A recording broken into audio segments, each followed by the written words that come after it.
Now, once you're done, the song is pretty much ready to release.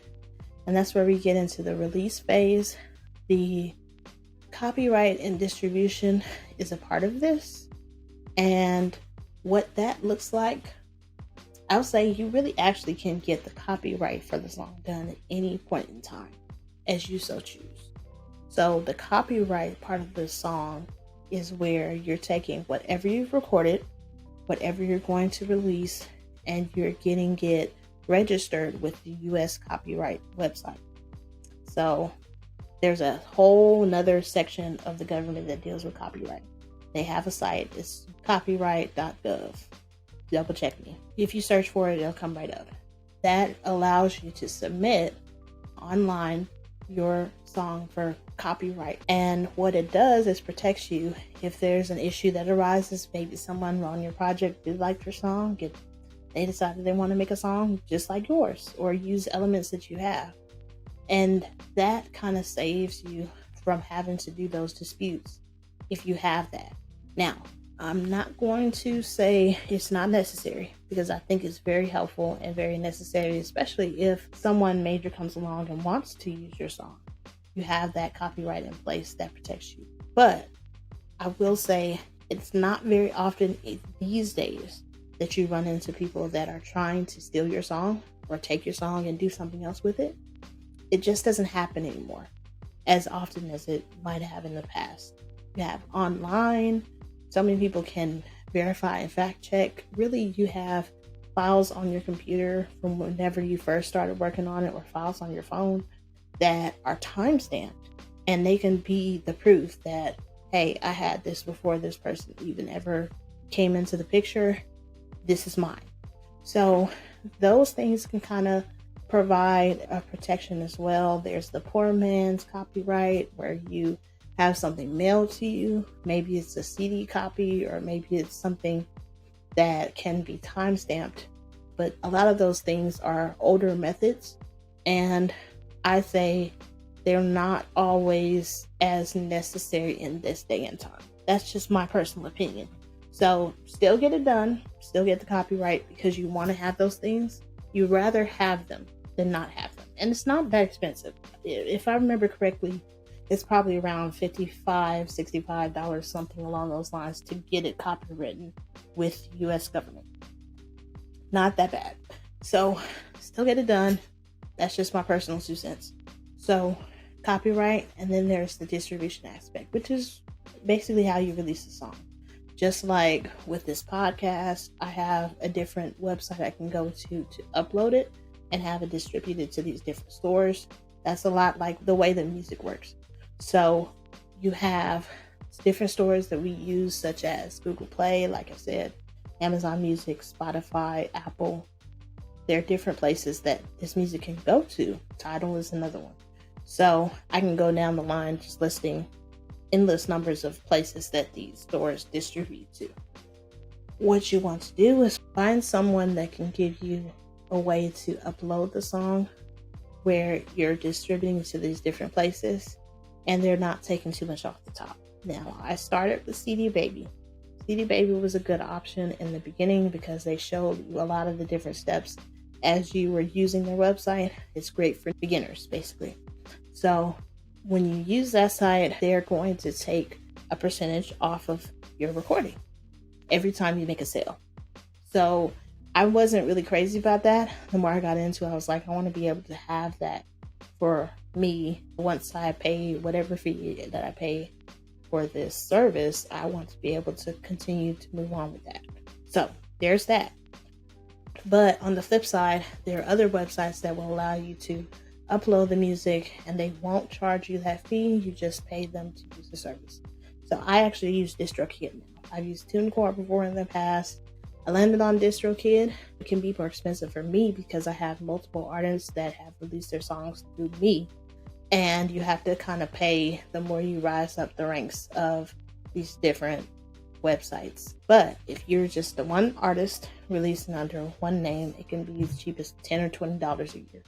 So you can kind of make that choice. Do I want to pay a one-time fee and release a song and have a cut taken off of it? Or do I want to just pay a fee to have it be released and stay up, but I'm keeping all the money that I get from it. So make that choice, and then you'll kind of know how to operate down the line. So there is one more thing that I want you to be aware of with these sites and these different things. They're going to have their own standards of how they want you to upload this. Cover art is important. It's very important. Find a designer that knows what they're doing, because they know the measurements and the standards that the stores judge the cover art by. If you do it yourself, you kind of make something helter-skelter and it doesn't match, then you can get a kickback, and that can delay your processing time. So what you want to do is find someone that is good with graphic design. You want to do this anyway, because you want to have a nice looking cover art. You want to have a nice looking CD cover or single cover. So make sure you're reaching out to those people that are really capable with graphic design, and they can help you formulate a plan for what the cover art should look like as you're releasing it. Now, that leads me to the marketing and promotion side, because as you're going through this process of making this music, you also want to make sure that this song is getting the type of buzz that you want it to have. So that includes having graphics done. That includes having content done, whether it's video, reel. Using TikTok is very popular these days to allow people to promote their song because of the audio aspect. So making use of all these tools that you have available to you. You have ads, you have a number of different things that you can use to promote your song. Promoting your song shouldn't just start when the song comes out. You kind of want to be making people aware, hey, this song is coming out soon. Stay woke. So you want to use those things to make sure you're getting the word out about your song. You want to have a release strategy, a marketing strategy.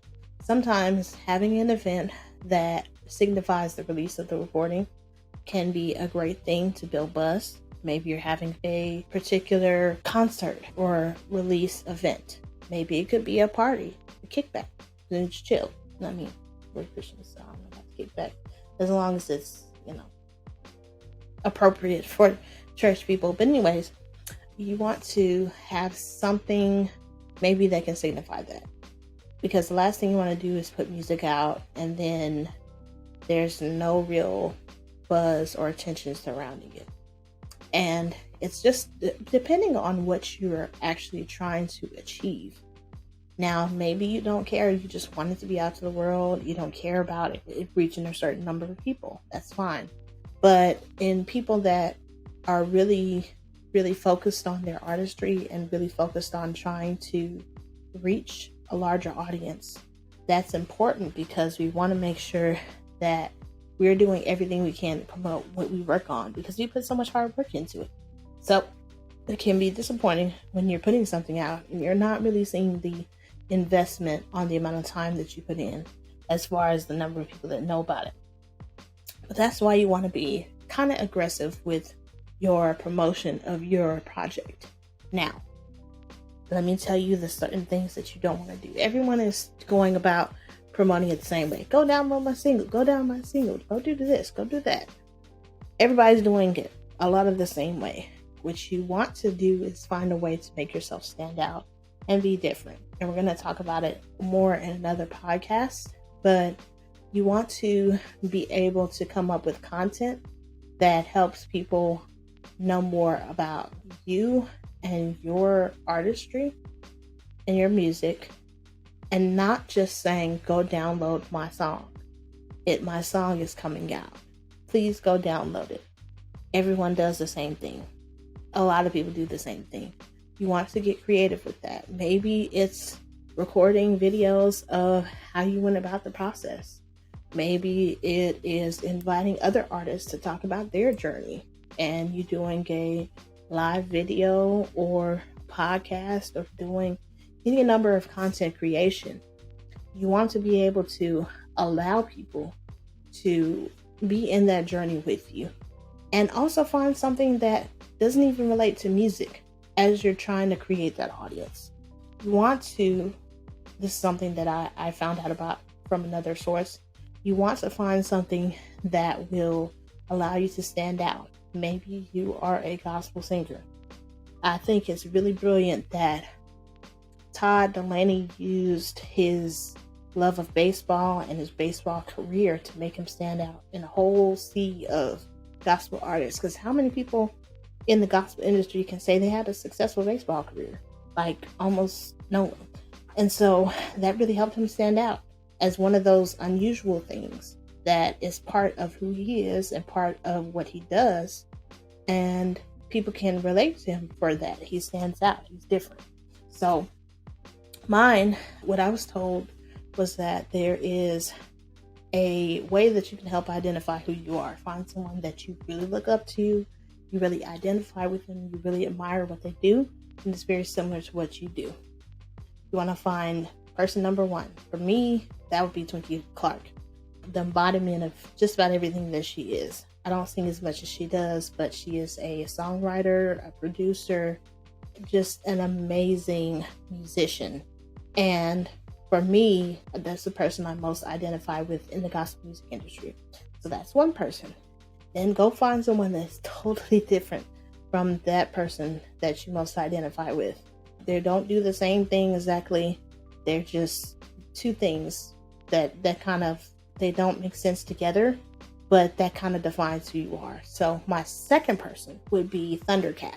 Thundercat is a jazz bassist, and he's played behind some amazing people, but he's also an artist in his own right.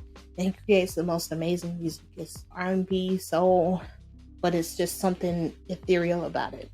It just takes me to another place when I'm listening to it. And I identify with that because there's a part of me creatively that musically just yearns to be different, yearns to be outside the box. I grew up in gospel, and that's great, but there are more layers to me other than just gospel music. We'll get into that in another episode. So you want to find someone that you can relate to in that way, that you identify with as an artist. Two different people, but it helps you identify what makes me stand out among all the other gospel artists. You have to think about it realistically, honestly, because we all love the Lord. We all love music. We have to have other things to help us stand out in a sea of other people. If you look at a lot of the people that do comedy, a lot of them are musical as well. Some of them are musical artists, but they're using their love of comedy to help draw more people to their artistry. Nugget for you. So those are a few things that you can do. The marketing promotion side, find something that works for you, and we'll get more into that. Maybe find someone else that can help you with the strategy behind it, because it's not an easy thing to do. So I hope that was really helpful for you. I wanted you guys to have this information going into 2023, and hopefully it blesses you. We got more stuff coming, so stay tuned.